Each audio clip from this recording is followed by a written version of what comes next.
Много млади хора слязоха тази сутрин от турските автобуси в Кърджали. Една от тях е Мириам, която учи в Истанбул.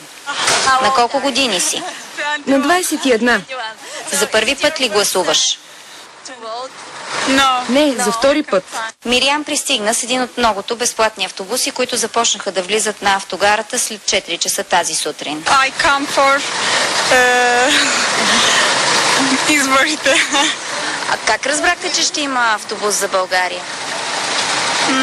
От Дернека. Това какво е?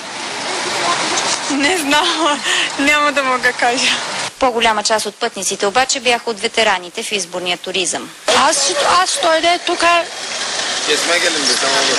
За да гласуваш? Само за това ли си дойде? Да. Къде беше обявено, че ще има автобус? Всякъде. Как В Истанбул. От Истанбул идваме ние. Да, но как беше обявено, че ще има безплатен автобус? По телевизора казаха. Коя телевизия са казали? По АТВ беше май. Че ще има безплатни автобуси за България? Да. Айде.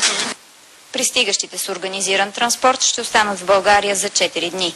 За BTV новините от Кърджали, Генка Шикерова.